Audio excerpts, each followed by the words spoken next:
Christos du'arraaddatee kaa'eera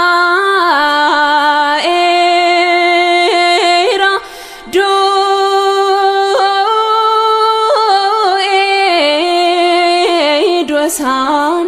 du'aa balleessira awwaalcha keessa kan jirani hundaaf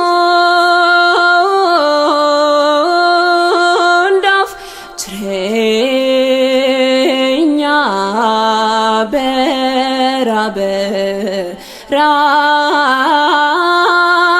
laatira.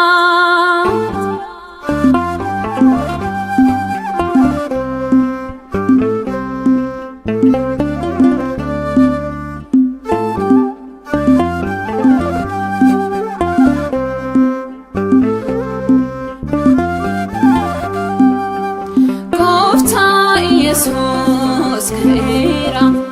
chichayuda du'amo era walchisadu wala awale menafne si olindigira gofta Jesus kera chichayuda du'amo era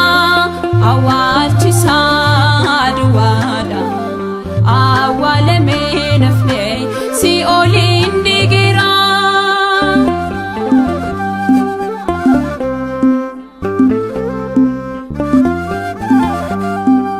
Maryam Magdalawiti hisodate anabaketi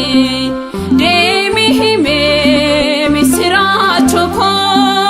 gamechisi opole wanko jedubete rafamina du'aka uko du'amena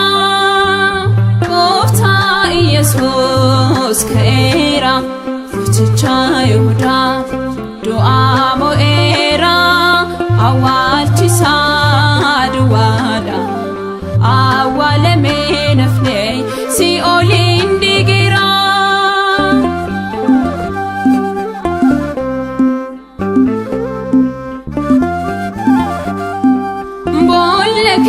sanjiro Kristosi hilfigina Yohannes Petrosi tagaddanima awal cherra akadubete du'amu era jedubete rafamina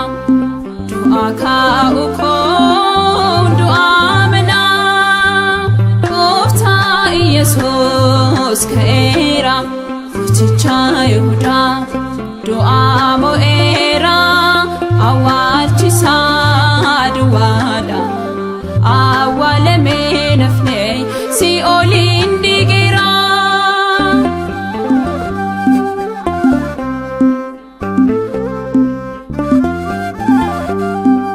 Lucas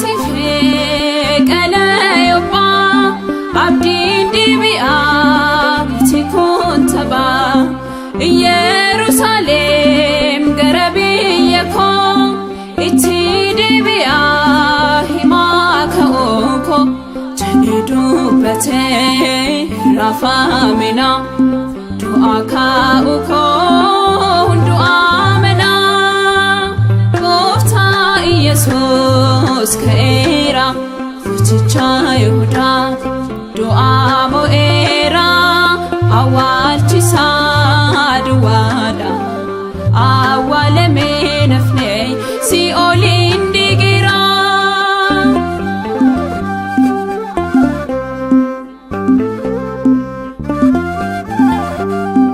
ameni Thomas insodatini shakin butamte kofta ken qorine mene tufate kalenu simete ijaan garre fuldura dhaabate macaafa guddaat kan katabamne baay'ee raawwate kan hirraanfatamne gofta Jesus kera chichayuda du'amo era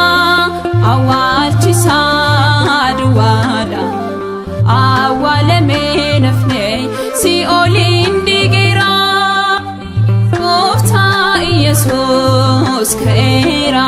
mooticha Yihudaa du'aa